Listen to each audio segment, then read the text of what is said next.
ओम श्री गणेशाय नमः। आप सभी पर भगवान श्री गणेश की कृपा सदा सर्वदा बनी रहे। आज फाल्गुन मास की संकष्टी चतुर्थी का व्रत है। चतुर्थी तिथि के दिन भगवान श्री गणेश जी के साथ चौथ माता की पूजा भी की जाती है। ऐसा करने से चौथ माता बच्चों की रक्षा करती हैं। बच्चों से जुड़ी हुई कोई समस्या हो और बच्चों के सुखद भविष्य की कामना आप रखते हो तो आज के दिन सच्चे मन से संकष्टी चतुर्थी व्रत की कथा और चौथ माता की व्रत कथा भी जरूर पढ़नी या सुननी चाहिए। आज 16 फरवरी दिन रविवार को चंद्रोदय का समय रहेगा रात 9:54। अब सुनिए भगवान फाल्गुन मास की संकष्टी चतुर्थी की व्रत कथा। प्रेम से बोलिए भगवान श्री गणेश जी की जय। पार्वती जी ने पूछा, हे गजानन, फाल्गुन मास के कृष्ण चतुर्थी को गणेश जी की पूजा कैसे करनी चाहिए? इस महीने में किस नाम से पूजन होता है और आहार में क्या ग्रहण करना चाहिए? तब गणेश जी ने कहा, हे माता, फाल्गुन चतुर्थी को हेरब नाम से गणेश जी की पूजा करनी चाहिए। पूजा का विधान पूर्व सृष्टि और चीनी लें। इससे संबंधित एक पूर्व इतिहास सुनाता हूँ। युधिष्ठिर के प्रश्न के उत्तर में जैसे ही श्री कृष्ण जी ने कहा था उसे भी सुनाता हूँ। श्री कृष्ण जी ने कहा, प्राचीन काल में युव नामरत कते थे। वे वेदा एवं धर्म शास्त्रज्ञ थे। उनके 7 पुत्र हुए जो सभी धन धान्य से समृद्ध थे, परंतु पारस्परिक कलह के कारण सब अलग होकर रहने लगे। विष्णु शर्मा प्रत्येक पुत्रों के घर में क्रमशः एक दिन भोजन करते थे। बहुत दिन बीतने के बाद वे बूढ़े होकर कमजोर हो गए। वृद्ध होने के कारण उनकी सभी बहुएं आदर करने लगीं। वे तिरस्कृत होकर रोते रहते थे। एक समय की बात है कि विष्णु शर्मा गणेश चतुर्थी व्रत रखकर अपनी बड़ी पुत्र वधू के घर गए।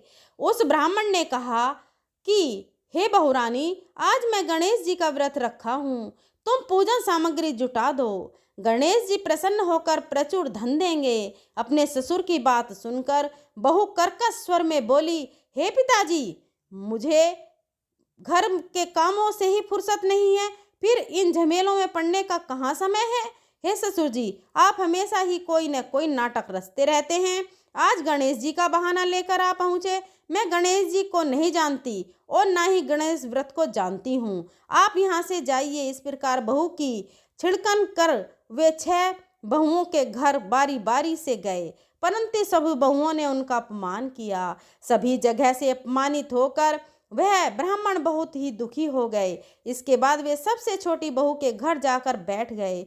छोटी बहू बहुत ही धनहीन थी। वह संकोच में पड़कर कहने लगी। ब्राह्मण ने कहा कि अरे बहुरानी, अब मैं कहाँ जाऊँ? चाहो बहुओं ने फटकार दिया है। तुम्हारे यहाँ तो व्रत सामग्री एकत्रित करने का कोई साधन नहीं दिख रहा है। मैं स्वयं बहुत वृद्ध हूँ। हे कल्याणी बहू, मैं बार बार सोचता हूँ कि इस व्रत से सिद्धि मिलेगी और सभी कष्टों का अंत होगा। तब अपने ससुर की बात सुनकर छोटी बहू ने कहा, हे पिताजी, आप इतने दुखी क्यों हो रहे हैं? आप अपनी इच्छा के अनुसार व्रत कीजिए। मैं भी आपके साथ संकट नाशन व्रत करूंगी। इससे हमारे दुखों का निवारण होगा। इतना कहकर छोटी बहू घर से बाहर जाकर भिक्षा मांग लाई और अपने ससुर के लिए अलग अलग लड्डू बनाया। चंदन, फूल, अक्षत, फल, धूप, दीप, नैवेद्य और तांबुल उसने अलग अलग करके ससुर के साथ पूजन किया। पूजन करने के बाद उसने ससुर को सम्मान पूर्वक भोजन कराया। भोजन के अभाव में स्वयं कुछ भी न खाकर निराहार रही। हे देवी, अर्धरात्रि के बाद उसके ससुर विष्णु शर्मा को उल्टी और दस्त हो गए। छोटी बहू ने मलमूत्र से खराब हुए कपड़ों को साफ करके ससुर के शरीर को धोया और पूछा। इसी तरह पूरी रात बिना कुछ खाए पिए वह जागती रही। सुबह होने पर छोटी बहू ने देखा कि उनके घर में ही हीरे, मोती और मणियों का ढेर पड़ा है, जिससे वह घर प्रकाशित हो रहा था। अब उसके ससुर के दस्त भी बंद हो गए। आश्चर्य में पड़कर बहू अपने ससुर से बोली, यह क्या बात है? यह संपत्ति किसकी है? इतना मणि मूंगा आदि मेरे घर में कहाँ से आए हैं?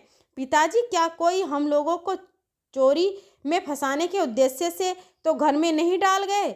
छोटी बहू की बात सुनकर ब्राह्मण कहने लगा, हे कल्याणी, यह सब तुम्हारी श्रद्धा का फल है। तुम्हारी भक्ति से गणेश जी तुम पर प्रसन्न हो गए। इस व्रत के प्रभाव से ही गणेश जी ने तुम्हें इतनी संपत्ति दी है। वह कहने लगी, हे पिताजी, आप धन्य हैं, गणेश जी धन्य हैं। आपकी कृपा से ही गणेश जी प्रसन्न हुए हैं। मेरी दरिद्रता दूर हुई, घर में अतुल संपत्ति आई और आपकी कृपा से मैं भी धन्य हो गई। अब छोटी बहू के घर में अपार संपत्ति देखकर अन्य सभी बहुओं को क्रोध की सीमा नहीं रही। उन्होंने कहा कि बूढ़े ने अपने संपूर्ण संचित धन को दे डाला। बहुओं के पारस्परिक कलह को देखकर विष्णु शर्मा डर कर कहने लगा, इसमें मेरा कोई दोष नहीं, केवल इस व्रत के प्रभाव से गणेश जी ने प्रसन्न होकर छोटी बहू को दिया है। गणेश जी ने कुबेर जैसी संपत्ति प्रदान की है। बहुओं, मैंने पहले तुम्हारे घर जाकर व्रत अनुष्ठान का अनुरोध किया था, परंतु तुम लोगों ने मुझे अपमानित किया। छोटी बहू ने भिक्षा मांगकर पूजन सामग्री जुटाई। इसके करने के गणेश जी ने प्रसन्न होकर संपत्ति प्रदान की है। गणेश जी कहते हैं, गिरिराज कुमारी, उस ब्राह्मण के 6 पुत्र दरिद्री, रोगी और दुखी हो गए। केवल छोटा पुत्र ही इंद्र के समान भाग्यशाली बना। वे 6 आपस में होड़ करते हुए फाल्गुन कृष्ण गणेश चतुर्थी का व्रत करने लगे। इस व्रत के करने से वे सभी धनवान बन गए। इसी प्रकार दूसरे लोग भी जो इस व्रत को करेंगे, उनका घर भी धन धान्य से भरा पूरा रहेगा। श्री कृष्ण जी कहते हैं, हे पुरुषोत्तम युधिष्ठिर, गणेश चतुर्थी व्रत के प्रभाव से राज्य की कामना करने वाले को राज्य की प्राप्ति होगी। इसलिए हे राजन, आप इसी व्रत को शीघ्र कीजिए। फलस्वरूप आप कष्टों से छुटकर राज्य का सुख उपभोग करेंगे। श्री कृष्ण जी के मुख से इस कथा को सुनकर युधिष्ठिर बहुत प्रसन्न हुए और व्रत करके गणेश जी की कृपा से अखंड राज्य के अधिकारी बन गए। इस प्रकार फाल्गुन कृष्ण पक्ष संकष्टी चतुर्थी व्रत कथा समाप्त होती है। प्रेम से बोलिए गणेश भगवान की जय। अब सुनिए चौथ माता की कथा। पौराणिक कथा के अनुसार एक गांव में एक सेठ सेठानी थे। उनके एक बेटा और एक बहू थे। बहू सबको भोजन करा के फिर स्वयं भोजन करती थी। एक पड़ोसन ऐसी भी थी जो रोज पूछती कि बहू आज क्या बनाया है, क्या खाया है, तो बहू कहती ठंडो बासी। एक दिन उसके पति ने ऐसा सुनकर विचार किया, आज तो पकवान बनाए जाएं, फिर देखे कि मेरी पत्नी क्या कहती है। उसने तरह तरह के पकवान बनवाए और घर के सभी लोगों ने एक साथ बैठकर भोजन किया। आज भी पड़ोसन ने पूछा तो बहू ने कहा कि ठंडो बासी। सेठ के लड़के ने सोचा, हो न हो कोई बात अवश्य है जिससे कि मेरी पत्नी ऐसा कहती है। उसने पत्नी से पूछा, तुम रोज ठंडा बासी खाना ऐसा क्यों कहती हो, जबकि हम सबने एक साथ बैठकर कई तरह के पकवान खाए। उनकी पत्नी बोली, हम जो खा रहे हैं वह आप बूढ़ों की कमाई है। जिस दिन आप कमा कर लाओगे उस दिन मैं समझूंगी कि ताज़ा भोजन कर रहे हैं। अब एक दिन लड़के ने माँ से कहा, मैं एक बड़े शहर में कमाई करने जा रहा हूँ। माँ बोली, बेटा अपने पास इतना धन है कि खाया नहीं खत्म होगा। मैं माँ के मना करने पर भी बेटे ने स्वयं कमाने का दृढ़ निश्चय कर लिया और जाते समय पत्नी से कहा, मैं जब तक कमा कर बहुत सा धन लेकर ना आऊं तुम चूल्हे की आग मत बुझने देना। एक दिन चूल्हे की आग बुझ गई तो वह मन ही मन घबराने लगी, कहीं मेरे पति पर संकट तो नहीं आन पड़ा। जल्दी से पड़ोस में से आग लाकर चूल्हे में रख दूं।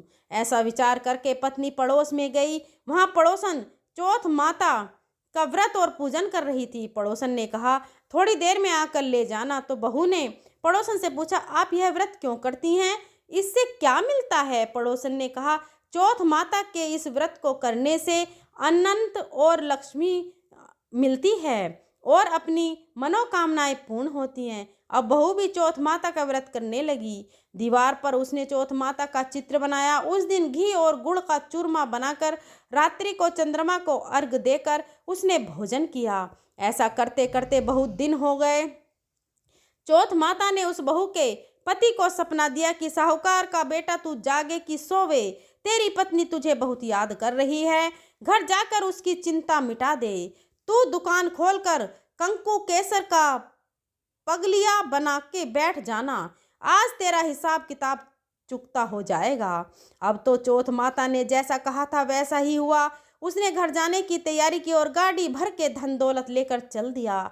रास्ते में एक बड़ा सा काला नाग फन फैलाए बैठा था और कहने लगा, आज तो मैं तुझे डस लूंगा, छोड़ूंगा नहीं, आज तेरी आयु पूरी हो गई है। सेठ के लड़के ने कहा, आज चौथ माता ने मुझे सपना दिया तो मैं पत्नी से मिलने घर जा रहा हूँ। वहाँ मेरी पत्नी बहुत चिंता कर रही है, मैं उससे मिलकर जरूर आऊँगा।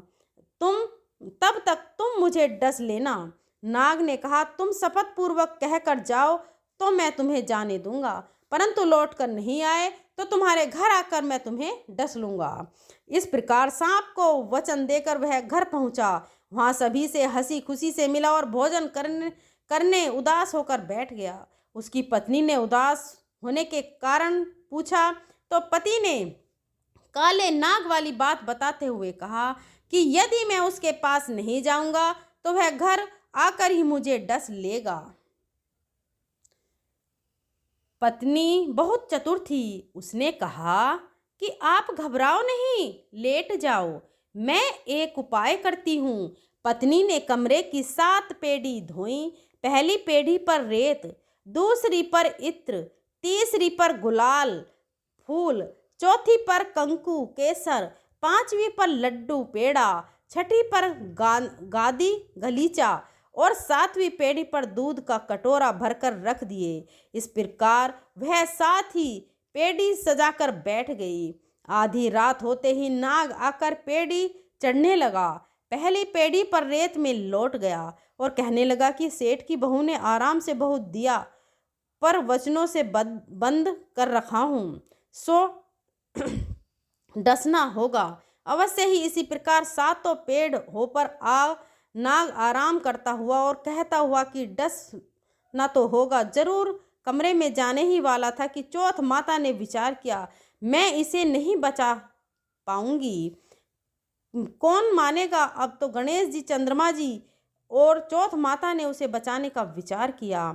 चंद्रमा जी ने उजाला किया, चौथ माता ढाल बनी और गणेश जी ने तलवार लेकर नाग को मार दिया और ढाल से ढक दिया। अब बहू भी थकी हारी सो गई। दिन निकला तो लोग बेटे से मिलने आए, परंतु बेटा बहू तो उठे ही नहीं थे। बहुत देर हो गई तो माँ उन्हें उठाने गई। माँ ने 7 पेड़ियों पर जो कुछ देखा तो वह बहुत ही घबरा गई और बेटा बहू को आवाज़ लगाई। बेटा बहू उठे तो देखा कि एक ढाल तलवार और वहाँ पड़ी है। अब ढाल उठाई तो वही काला नाग मरा हुआ पड़ा है। बेटा बहू ने सोचा कि आज तो धर्म कर्म ही आड़े आए हैं। जो भगवान गणेश जी और चौथ माता ने अपनी रक्षा की है, चौथ माता अपने जैसी सेठ के बेटे की बहू की रक्षा की, वैसे ही सबकी रक्षा करना। बोलो चौथ माता की जय। गणेश चतुर्थी की अनेक पौराणिक कथाएं प्रचलित हैं, जिसमें से एक कथा के अनुसार एक बार भगवान शिव और माता पार्वती नर्मदा नदी के तट पर बैठे हुए थे। तभी माता पार्वती ने भोलेनाथ से समय बिताने के लिए चौपड़ खेलने को कहा। देवी पार्वती के आग्रह करने पर भगवान शिव चौपड़ खेलने के लिए तैयार हो गए, परंतु इस खेल में हार और जीत का फैसला कौन करेगा, यह प्रश्न माता पार्वती के सामने उठा। ऐसे में भगवान शिव ने कुछ नेक एकत्रित कर उसका पुतला बनाकर उसकी प्राण प्रतिष्ठा की और पुतले से कहा कि हम चौपड़ खेलना चाहते हैं, लेकिन हमारी हार जीत का फैसला करने वाला कोई नहीं है, इसलिए तुम्हें बताना होगा कि हम में से कौन जीता है और कौन हारा है। यह कहने के बाद खेल शुरू हो गया और संयोगवश वह तीनों बार माता पार्वती जी जीत गई। खेल खत्म होने पर भगवान शिव ने उस बालक से हार और जीत का फैसला करने के लिए कहा तो बालक ने पश्चाताप करते हुए भगवान शिव को विजय बता दिया, जिसे सुनकर पार्वती जी अत्यंत क्रोधित हो गईं और क्रोध में आकर उन्होंने उस बालक को लंगड़ा होने के और कीचड़ में पड़ा रहने का श्राप दे दिया। माता पार्वती का क्रोध देखकर वह पुत्र लाम भयभीत हो गया और उसने अपने कृतज्ञ के लिए माता पार्वती से क्षमा मांगी। वह कहने लगा कि ना माँ, मुझसे अज्ञानता के कारण ऐसा हो गया है, मैंने जानबूझकर ऐसा नहीं किया है, मुझे क्षमा कीजिए। बालक की क्षमा मांगने पर माता पार्वती बहुत भावुक हो गई और उन्हें इस बालक पर दया आ गई। उन्होंने इस श्राप से मुक्ति पाने का उपाय उसे बताया और कहा कि यहाँ गणेश पूजन के लिए नाग कन्याएं आएंगी, उन्हें उनके कहे अनुसार तुम भी गणेश का पूजन करना, ऐसा करने से तुम मुझे प्राप्त कर लोगे। यह कहकर माता पार्वती भगवान शिव के साथ कैलाश पर्वत पर चली गईं। ठीक 1 वर्ष के बाद उस स्थान पर नाग कन्याएं आई। नाग कन्याओं से बालक ने विघ्न हर्ता भगवान गणेश का व्रत और पूजन विधि पूछी। पूजा विधि जानने के बाद उस बालक ने लगातार 21 दिन तक गणेश जी का व्रत और पूजन किया। उसकी भक्ति भाव से प्रसन्न होकर भगवान गणेश जी ने उस बालक को साक्षात दर्शन दिया और मनोवांछित फल मांगने को कहा। इसके बाद वह बालक कहने लगा, हे विनायक जी, मुझे इतनी शक्ति दे दीजिए कि मैं अपने पैरों से चलकर अपने माता पिता के पास कैलाश पर्वत पर पहुंच सकूं। विनायक जी ने तथास्तु कहकर उस बालक की अपंगता दूर कर दी। फिर कैलाश पर्वत पर पहुंचने के बाद बालक ने अपनी कथा भगवान शिव को सुनाई। उधर चौपड़ वाले दिन से ही माँ पार्वती भोलेनाथ से नाराज हो गई थी।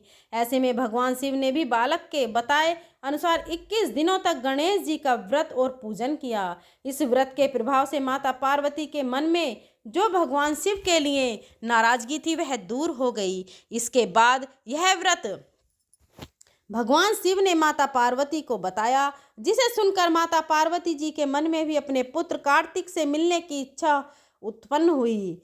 पुत्र कार्तिकेय से मिलने के लिए माता पार्वती जी ने विघ्नहर्ता भगवान गणेश जी का व्रत और पूजन किया और व्रत के 21वें दिन वे स्वयं ही माता पार्वती से मिलने आ गए। उस दिन से विघ्नहर्ता भगवान गणेश जी का यह व्रत अत्यंत फलदायी माना जाता है। इस दिन व्रत और विधि विधान से गणपति जी की पूजा अर्चना करने से भक्तों पर गणेश जी की विशेष कृपा बनी रहती है। अब आप सुनिए दूसरी पौराणिक कथा के अनुसार, एक बार सभी देवी देवता संकट में घिरे हुए थे। उसके निवारण के लिए वे भगवान शिव के पास कैलाश पर्वत पर जा पहुँचे। उस समय भगवान शिव और माता पार्वती अपने दोनों पुत्रों कार्तिकेय जी गणेश जी के साथ बैठे हुए थे। देवताओं की समस्या सुनकर भगवान शिव ने अपने दोनों पुत्रों की तरफ देखा और उनसे पूछा कि आप दोनों में से देवताओं की समस्या का समाधान कौन कर सकता है। यह सुनते ही गणेश जी और कार्तिक जी दोनों ने एक ही स्वर में खुद को इसके योग्य बताया। यह सुनने के बाद भगवान शिव बहुत प्रसन्न हुए, लेकिन वे असमंजस्य में पड़ गए कि आखिरकार दोनों में से इस कार्य को सौंपा किसे जाए। ऐसे में भगवान शिव ने कहा कि आप दोनों में से जो सबसे पहले पूरी पृथ्वी की परिक्रमा करके आएगा वही देवताओं की मदद करने के लिए पहले जाएगा। पिता की बात सुनकर कार्तिकेय जी तो अपने वाहन मोर पर बैठकर पृथ्वी की परिक्रमा करने के लिए निकल गए, किंतु गणेश जी थोड़ा सोच में पड़ गए। एक तो उनका भारी भरकम शरीर, ऊपर से उनका वाहन भी मूषक था जो बहुत धीरे धीरे चलता था। अगर वह पृथ्वी की परिक्रमा लगाने के लिए जाते तो उन्हें बहुत समय लग जाता। फिर कुछ सोच विचार कर गणेश जी उठे और उन्होंने माता पार्वती जी और भगवान शिव जी की 7 बार परिक्रमा कर ली। परिक्रमा करने के बाद फिर माता और पिता के चरणों में बैठ गए। भगवान शिव यह देखकर बहुत प्रसन्न हुए। उन्होंने गणेश जी से परिक्रमा करने का कारण पूछा तो गणेश जी ने बड़े भोलेपन से भोले शंकर को उस सवाल का जवाब देते हुए कहा कि माता पिता के चरणों में ही तो समस्त लोक होता है। उनके इस जवाब को सुनकर भगवान शिव अत्यंत प्रसन्न हुए और फिर गणेश जी को देवताओं की मदद करने का आदेश दे दिया। ऐसा कहा जाता है कि जो भी गणेश चतुर्थी के दिन विधि विधान से गणपति जी की पूजा अर्चना करेगा उसकी सभी मनोकामनाएं पूर्ण होंगी और सभी कष्ट दूर हो जाएंगे। मान्यता है कि उसी दिन से गणेश चतुर्थी का यह दिन मनाया जाता है। अब आप सुनिए श्री गणेश चालीसा पाठ। जय गणपति सद्गुण सदन कविवर वदन कृपाल, विघ्न हरण मंगल करण जय जय जय गिरजालाल। जय जय जय गणपति गणराजू, मंगल भरण करण सुजकाजू। जय जगबंदन सद सुखदाता, विश्व विनायक बुद्धि विदाता। वक्रतुंड सूची संड सुहावना, तिलक त्रिपुंड भाल मन भावन। राजत मणि मुक्त उर्माला, स्वर्ण मुकुट सिर नयन विशाला। पुस्तक पाणि कुठार त्रिशूल से, मोदक भोग सुगंधित फुलमिन।